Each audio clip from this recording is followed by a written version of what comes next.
Family. It's the one thing we all have in common. Of course, our families can look really different from each other. For some of us, family means one parent and a few siblings. Or it means two parents and no siblings. It may mean a mother, a stepmother, a father, a stepfather, and 4 half-brothers and sisters. Maybe your family is the one that adopted you or the aunt or uncle you live with now. No matter what your family currently looks like or has looked like in the past, we all come from or are a part of a family of some kind. A fam, like it or not, that is ours. So, since we're talking about families, let me introduce you to mine. See, I grew up without a dad, so my mom was both. She rocked it too. She worked and went to school and busted her butt all on her own. And even when she had every reason to give up, she never did. She was so good to me, even though I did not deserve it. Well, like most families, we have traditions. One of ours was making fudge every Christmas.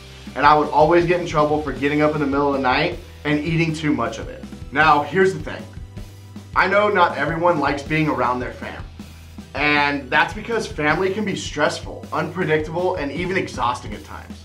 Fighting, lying, divorce, health issues, rules we don't understand, yelling, and all these things and more can make family a lot more, well, complicated.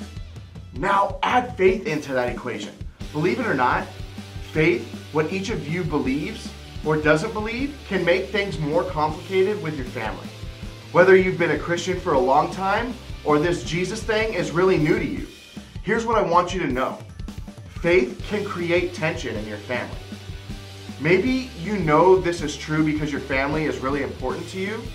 What you believe influences the way you live, and the way you live impacts your family. And that's complicated because you have a parent, a step-parent, or a sibling who doesn't see faith the same way that you do. Or maybe for you, faith impacts your family in a different way. Because in your home, it's your mom or foster parent or grandparent who's really into the Jesus stuff. They love reading the Bible and going to church. And they think you should love it too. But if you're honest, you aren't all that interested. In fact, maybe you're here because someone in your family made you come. Maybe they forced you to come because they want you to believe what they believe. Or maybe you aren't really sure about how your family and faith mix. Maybe you've always just said you believe because your parents told you to. But as you get older, you're not so sure what you really think about it. But still, you're told to honor your parents. And as middle schoolers, we don't always get a lot of choice in the matter, do you? See what I mean? In one way or another, faith can create tension in families, which is confusing because we're also told that faith is somehow supposed to make things better in our family. But that doesn't always feel like it's true, does it? So the question is, if faith can create tension in our families, how do we make sure our faith is actually helping to make our families better? The good news is, I have an answer to that question. Well, it's not my answer, actually. It's something that Jesus himself actually said. Before I tell you exactly what Jesus said, let me explain what was going on while he said it. Just before Jesus was going to be arrested and eventually killed on the cross, he called his close friends and followers together for a meal. Even though Jesus had warned them that he was going to die, they didn't really understand. It didn't click with them that this was going to be their last meal they shared together as a family. To them, they were just doing what they always did as a family, sitting around the table, sharing a meal, and talking about life. But because Jesus knew the way things were about to go, he wanted to share a few important words with the closest people in his life. So at that dinner, he dropped this most important truth to his fam.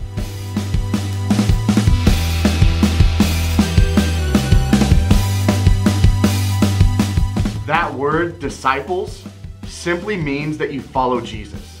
Jesus was saying that people will know we follow him and believe in him by the way that we love each other.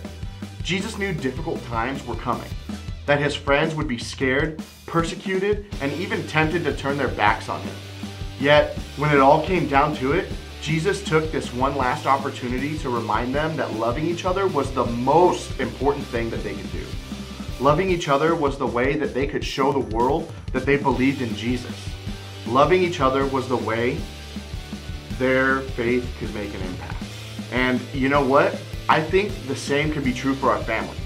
If we want faith to do more than create tension in our family, if we want it to actually impact our families for the better, then it's not about winning them to our side.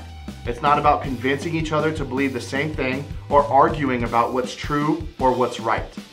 It's just about love, because loving your family is how your faith can make an impact.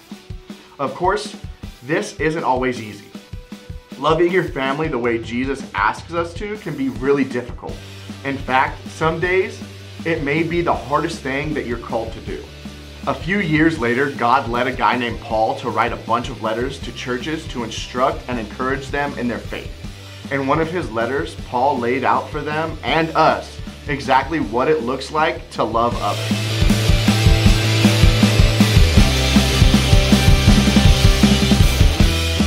When Jesus calls us to love one another, this is what he's asking us to do.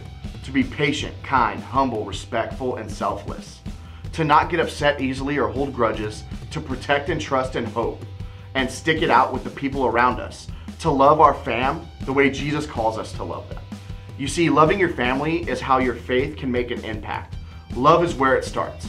No matter what you believe or what your family believes, when it comes to faith, this is something we can all do. So this week, here's what I want you to think about.